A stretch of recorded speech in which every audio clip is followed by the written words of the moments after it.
और इस वक्त मेरे साथ डॉक्टर अतुल कक्कड़ जुड़ चुके हैं जो गंगाराम हॉस्पिटल में प्रैक्टिस करते हैं और इनसे हम बातचीत करेंगे वर्तमान मौसम के हिसाब से आपको कैसे अपनी सेहत का ख्याल रखना है और कैसे आपको बीमारियों से बचना है। डॉक्टर साहब, सबसे पहले तो बहुत बहुत स्वागत है आपका। धन्यवाद। ठीक है सर। सबसे पहले सर, इस मौसम में एक आम इंसान को क्या कुछ दिक्कतें हो सकती हैं, किन चीजों से लोगों को बचना चाहिए? इस मौसम में जबकि बहुत भीषण गर्मी हो रही है, बहुत सारे मरीज हमारे पास आते हैं जिनको हीट एग्जॉशन होता है, उससे थकावट होती है, मसल एक्स होती है, स्किन में घमौरियां निकलती हैं और कई लोग तो ऐसे बुखार जैसी स्थिति में आते हैं और कई इतनी ज्यादा सीरियस कंडीशन में होते हैं, उसको हीट स्ट्रोक बोलते हैं। बहुत कुछ होता है, एकदम गर्मी का डायरेक्ट इफेक्ट शरीर पे। सर, उमस के कारण जो ह्यूमिडिटी है उससे पसीना भी बहुत आता है, तो उससे जो शरीर का पानी है बाहर निकलता होगा, तो लिक्विड बहुत ज्यादा कंज्यूम करना है इस मौसम में। हाँ, तो इसमें क्या होता है कि शरीर बिल्कुल डिहाइड्रेट हो जाता है और डिहाइड्रेशन से बेसिकली नमक की कमी और पानी की कमी दोनों होती है। नॉर्मल इंसान क्या करते हैं, सिर्फ नॉर्मल पानी पीते रहते हैं जिसमें कुछ इलेक्ट्रोलाइट्स नहीं होती। तो उसको कवर करने के लिए बहुत जरूरी है कि हम ऐसा कुछ तरल पदार्थ ले जिसमें इलेक्ट्रोलाइट्स भी हो, जैसे लेमन जूस है, नींबू पानी है और लस्सी है, कोकोनट वाटर है या फिर कुछ फ्रूट जूस है जिसमें किसी तरह के इलेक्ट्रोलाइट्स हो और हमारे को डिहाइड्रेशन और साथ में इलेक्ट्रोलाइट्स भी पूरे मिलते रहें। सर, इसमें मैं थोड़ा सा इसको और एक्सपेंड करना चाहूँगा। जो आप प्रॉब्लम बता रहे हैं, हर एज ग्रुप की समस्याएं अलग अलग होती हैं, तो इसमें जो विशेष तौर पर जो छोटे बच्चे हैं, जो बहुत इन्फेंट हैं, उनका किस तरीके से ध्यान रखना चाहिए? वैसे बच्चे जो 8-10 साल के एज ग्रुप के हैं, जो अपने घर से बाहर जाते हैं, स्कूल जाते हैं, उनको किस तरीके से ख्याल रखना चाहिए? और विशेष तौर पर जो ज़्यादा एज ग्रुप वाले, जिनको हम बुजुर्ग की श्रेणी में रखते हैं, उनको कैसे इस मौसम में ख्याल रखना है? ये बहुत अच्छा प्रश्न है। इसमें दो चीजें देखी गई हैं, जो बहुत छोटे बच्चे हैं और जो बहुत बड़े हैं जिनमें कोमॉर्बिड प्रॉब्लम्स हैं, जिसमें हार्ट की प्रॉब्लम्स हैं या जिनको सांस की पहले से ही प्रॉब्लम है, ऐसे वाले पेशेंट्स, उनमें ज्यादा प्रॉब्लम देखी गई है। सबसे पहले तो ये है कि सन एक्सपोजर या हीट एक्सपोजर जो है कम से कम होना चाहिए। उनको चाहिए कि वो अंदर रहे, जहां तक पॉसिबल है डायरेक्ट एक्सपोजर सन में नहीं होना चाहिए। और जहां तक कपड़ों की बात है तो लाइट कपड़े पहने, लूज कपड़े पहने और अपने आप को कवर करके रखे हल्के मलमल के कपड़ों से, ताकि हीट ट्रैप ना हो शरीर में। और जहां तक पॉसिबल है या तो फैन या कूलर के नीचे बैठे। सब जगह एसी अवेलेबल नहीं है, इसका ध्यान रखना है। और कई चीजें अवॉइड करनी है, जैसे एल्डरली पेशेंट्स होते हैं या फिर यंग पेशेंट्स होते हैं, वो अल्कोहल लेते रहते हैं या फिर कैफीन ज्यादा लेते हैं, उससे डिहाइड्रेशन ज्यादा होता है in fact as compare to normal thing. तो ये चीजें अवॉइड करनी है। और बाकी ORS का पैकेट अवेलेबल है या फिर नींबू पानी अवेलेबल है या कोई जैसे फ्रूट्स हैं जिसमें वाटर कंटेंट ज्यादा है, जैसे वाटरमेलन है और मेलन है, इन सब का ज्यादा प्रयोग करें। खान पान को सर आपने जैसे बताया कि जो पानी वाले फल हैं उनको कंज्यूम करना है।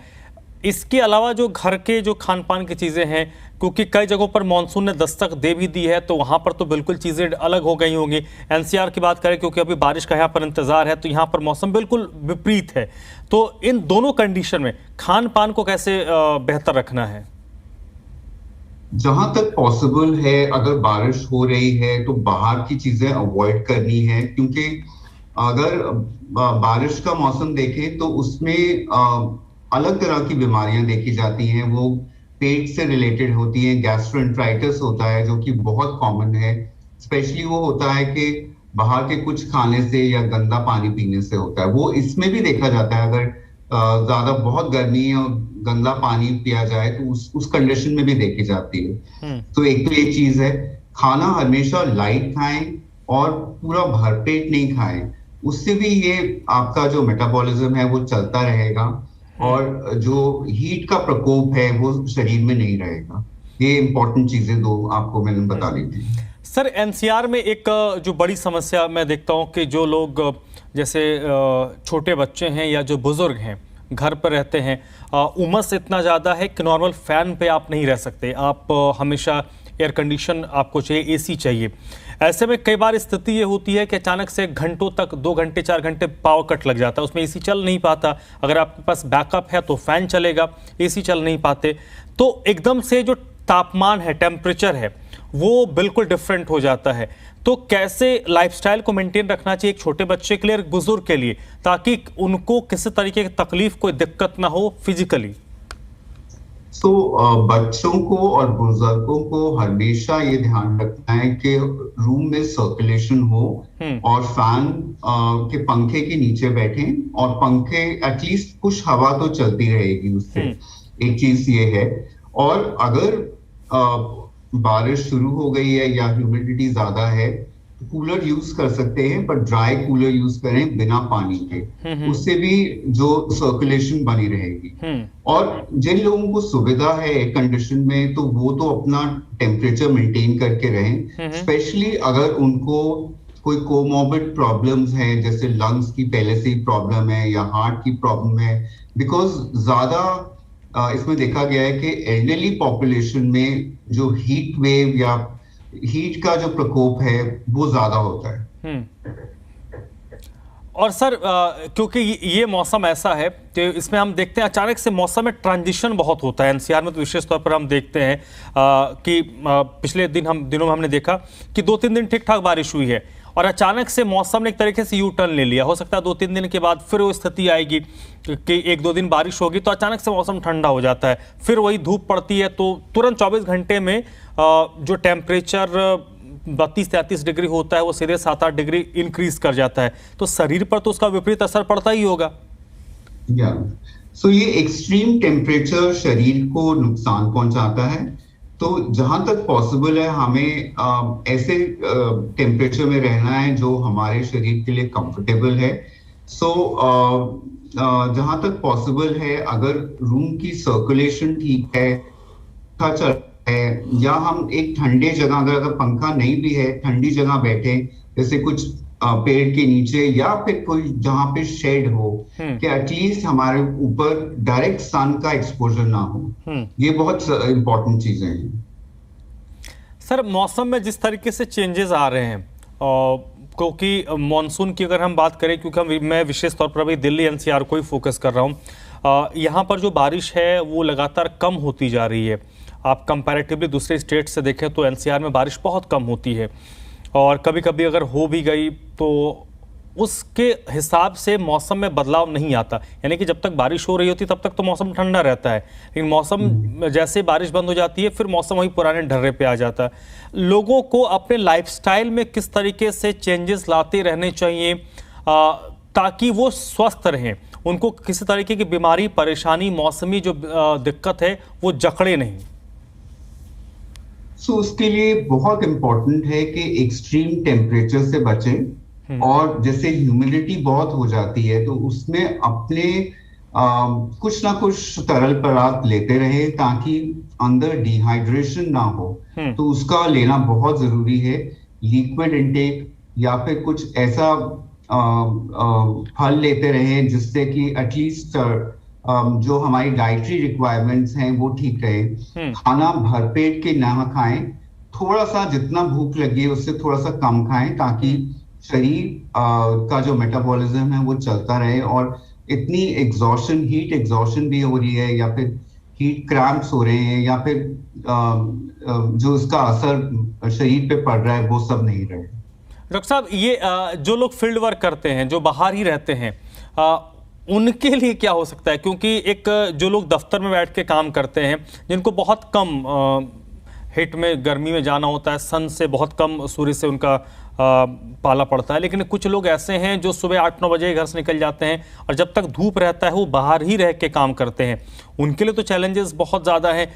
एक हेल्दी इंसान कितने देर तक नॉनस्टॉप बाहर रह सकता है कि उसके शरीर पर असर ना पड़े, या फिर कुछ कुछ देर, कितने देर का ब्रेक लेना चाहिए? जो डायरेक्ट एक्सपोजर वाले हैं, जो हमारे लेबरर्स हैं, जो कि रोड पे काम करते हैं, जो कि घर बना रहे हैं, उनमें डायरेक्ट एक्सपोजर सन में होता है। इसका कोई इतना समय तो नहीं होगा कि एग्जैक्टली इतना, पर एटलीस्ट बीच में वो ऐसा कर सकते हैं कि अपने सिर को थोड़ा सा कवर करके रखें ताकि उसका इफेक्ट एकदम हमारे शरीर पे ना आए, और अपने वो कपड़े इस तरह के पहने कि वो हल्के कपड़े पहने, हल्के रंग के, ताकि वो शरीर पूरा कवर हो और उसका हीट का जो इफेक्ट है वो पूरा स्किन पे नहीं आना चाहिए, वो चीज है। और इन लोगों को भी कुछ ना कुछ लिक्विड, कुछ ना कुछ तरह का तरल पदार्थ लेते रहना चाहिए ताकि डिहाइड्रेशन का इफेक्ट उन पे ना पड़े। डॉक्टर साहब, इस तरीके से जो मौसम में बदलाव आ रहे हैं और जो लाइफस्टाइल लोगों का हो चुका है, क्या इम्यून पर किसी तरीके का असर पड़ता है लोगों के? हाँ, बिल्कुल इम्यूनिटी पे पड़ता है और बहुत सारे सिस्टम पे पड़ता है। अगर आप बात करें तो जो नर्वस सिस्टम है उन पे भी पड़ता है, हमारे जो रेस्पिरेटरी सिस्टम है, ब्रीदिंग का सिस्टम है, उस पे भी पड़ता है, और इम्यूनिटी पे तो डेफिनेटली पड़ता ही पड़ता है। उसमें देखा गया है कि यूजुअली इम्यूनिटी से रिलेटेड इम्यूनिटी लो हो जाती है over a period of time, और इन्फेक्शन लड़ने की शक्ति कम हो जाती है। नहीं डॉक्टर साहब, इसमें मैं थोड़ा सा और अब मैं चाहूँगा कि थोड़ा जो लोग हमें लेमैन है जो इस चीज़ को देख रहे हैं, मसलन एक शख्स का इम्यून सिस्टम कैसे कमज़ोर होता है, अगर मैं अपने आप को उदाहरण मान के चलूँ, या एक हेल्दी आदमी जिसको किसी तरीके की प्रॉब्लम नहीं है, हम कैसे इस चीज़ का आकलन करें जो मिड ग्रुप का है, एज ग्रुप का है, कि हमारा, क्योंकि जब आप 30 साल के ऊपर जाते हैं तो धीरे धीरे 30-35 का आपका जो इम्यून सिस्टम है वो धीरे धीरे डिक्रीज करने लगता है, क्योंकि आपकी फिजिकल एक्टिविटी उस तरीके से नहीं होती है। कैसे हम इस चीज़ को जज करें, कैसे मार्क करें कि देखिए हमारा जो इम्यून सिस्टम है धीरे धीरे कमज़ोर हो रहा है या हो सकता है? वैसे भी जैसे पूरा सिस्टम एज करता है, साथ के साथ एज करती है, इसको बोलते हैं इम्यूनोसेनेसेंस, मतलब एजिंग ऑफ द इम्यूनिटी। पहली चीज तो ये है। दूसरी एक चीज है कि कई कंडीशंस में इम्यूनिटी ज्यादा एज करती है जबकि शरीर पे किसी चीज का स्ट्रेस आता है। अब वो स्ट्रेस इस कंडीशन में नॉर्मली हीट से रिलेटेड प्रॉब्लम्स में नमक की कमी से होता है। जब नमक कम होता है तो ब्रेन में जो सिग्नल्स जाते हैं वो सिग्नल्स ऐसे होते हैं कि उसमें सोचने की शक्ति थोड़ी सी कम हो जाती है, और उसकी वजह से पूरा सिस्टम पे इन्वॉल्वमेंट आना शुरू हो जाता है। डॉक्टर साहब, आज की तारीख में एक बहुत कॉमन प्रॉब्लम है जिसमें शहरी आबादी तो बहुत ज़्यादा उससे ग्रसित हैं, शुगर जिसको हम कहते हैं। उस से ग्रसित लोगों को इस बदलते मौसम में खुद को कैसे सुरक्षित रखना चाहिए, क्योंकि एक बड़ी प्रॉब्लम है। आप हर किसी आदमी से बात कीजिए, आपको शहरी आबाद में हर दूसरा इंसान ये कहता मिल जाएगा कि मुझे शुगर है, तो उनके लिए तो कुछ अलग से उनको प्रिकॉशन अपनाने होंगे। शुगर वाले मरीज जो हैं उनकी इम्यूनिटी वैसे ही थोड़ी सी कम होती है, तो उनको एक तो ध्यान रखना है कि किसी भी हालत में उनका शुगर कंट्रोल होना चाहिए, और अगर शुगर एकदम हाई जा रही है तो उसका इफेक्ट ज्यादा होगा शरीर में, या एकदम लो जा रही है तो शुगर की दवाइयां ले और रेगुलर मॉनिटरिंग करें, उसमें बहुत ज्यादा इंपॉर्टेंट है वो। नहीं, इसके अलावा शहरी आबादी को किस तरह, क्योंकि शहरी आबादी अगर हम कंपैरिजन करें सर, मुझे याद है कुछ स्टडीज भी इस तरीके से आई थी कि ग्रामीण आबादी के कंपैरेटिवली जो शहरी आबादी का इम्यून सिस्टम है वो धीरे धीरे हम देखते जा रहे हैं कमजोर होता जा रहा है। कुछ एक स्टडी मैंने पढ़ी, आपको शायद इसमें बेहतर जानकारी होगी। इसके पीछे अलग अलग वजह रही है सर कि शहरी आबादी को स्वच्छ हवा भी नहीं मिल पाती, पानी भी स्वच्छ नहीं मिल पाता, जो खाते पीते हैं वो भी मिलावटी ज़्यादा उनको मिलता है, तो इम्यून तो ऐसे भी उनका कमज़ोर रहता है। तो उनको तो विशेष तौर पर विशेष तौर पर जो मौसम का ट्रांजिशन होता है इसमें बहुत ज़्यादा प्रिकॉशन की ज़रूरत पड़ती है। ये सिर्फ एक पर्टिकुलर बारिश या गर्मी की बात नहीं करे, ठंडा से गर्म जब होता है, गर्म से ठंडा होता है, हर ट्रांजिशन के मौसम में। सो आप बिल्कुल ठीक बोल रहे हैं। जब भी ट्रांजिशन होता है, जैसे भी एक्सट्रीम टेम्परेचर चेंजेस होते हैं, तो शरीर पे इफेक्ट आता ही आता है। हम्म। और जहां तक आप बात कर रहे हैं पोल्यूशन रिलेटेड, हम्म। उसमें भी हमें ये देखा गया है कि पोल्यूशन जितना भी सिटीज में होता है या हम्म। अर्बन लाइफ वाले लोगों में होता है, तो उन उन लोगों में as compare to the villagers, hmm. उसमें इम्यूनिटी थोड़ी लो होती है। तो वो स्टडीज भी अवेलेबल हैं, जैसे आप बता रहे हैं। हम्म। नहीं, इसलिए मैंने कहा सर कि इस बदलते मौसम में हम जब देख रहे हैं कि आम आदमी बहुत जल्दी, क्योंकि अभी आप सर अभी मैं लगातार पिछले कई दिनों से जब अपडेट्स मेरे पास है, मैं रिपोर्ट्स भी देख रहा हूँ, ओपीडीज में मरीजों की संख्या बहुत बढ़ गई है। आप भी जहाँ प्रैक्टिस कर रहे हैं, ओपीडीज में मरीजों की संख्या बढ़ जाती होगी। तो इसको लेकर क्या लोगों में जागरूकता कम है या फिर क्यों बढ़ जाती है? लोग इस सोशल मीडिया के दौर पे भी लोग क्या अवेयर नहीं है, जिसके कारण ओपीडीज में लगातार संख्या बढ़ती है? ओपीडी में जो या फुटफॉल इंक्रीज होता है, उसमें बेसिकली दो तीन चीजें हैं। देखिए, कई लोग अवॉइड नहीं कर सकते। उनको चाहे गर्मी है, उनको घर से बाहर निकलना ही है, अपनी रोजी रोटी कमाने के लिए उनको बाहर निकलना ही निकलना है। सो और कई लोग ऐसे हैं जिनको एज अ कंपल्शन है, कहीं को है कि कुछ उनको जरूरी काम है जिसकी वजह से ये चीजें करना है। सो जो हमारे पास जो ओपीडी के केसेस हैं अभी, वो हीट रिलेटेड हैं, और ऑल्सो ये हीट एग्जॉशन के केसेस काफी हैं। बुखार से रिलेटेड चीजें आ रही हैं, वो भी इंपॉर्टेंट हैं। और पेट से रिलेटेड प्रॉब्लम्स हैं, वो भी निकल के आ रही हैं। तो ये सब चीजें हैं जो कि होती हैं, जो कि चेंज ऑफ सीजन में होती हैं। ऑल्सो वायरल डिजीजेस जो होती हैं, बीमारी जैसे वायरस से रिलेटेड होती हैं, वो ट्रिगर होती हैं जब भी चेंज ऑफ वेदर होता है।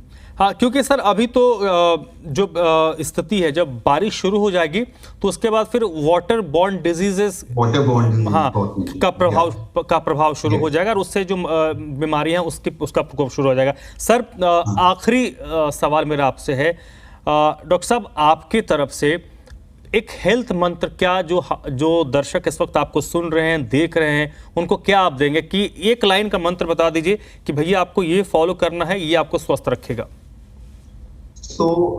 एक लाइन का अगर हेल्थ मंत्र है तो हल्की हल्की एक्सरसाइज करिए, जरूरी हो तभी बाहर जाइए, और अपना हाइड्रेशन और अपनी शरीर का ध्यान रखिए। चलिए, बहुत बहुत शुक्रिया सर, थैंक यू वक्त निकालने के लिए और हमसे बातचीत करने के लिए। उम्मीद है कि आपकी बात से बहुत सारे लोग लाभान्वित हुए होंगे और सुनकर जरूर जागरूक भी होंगे। बहुत बहुत शुक्रिया डॉक्टर साहब।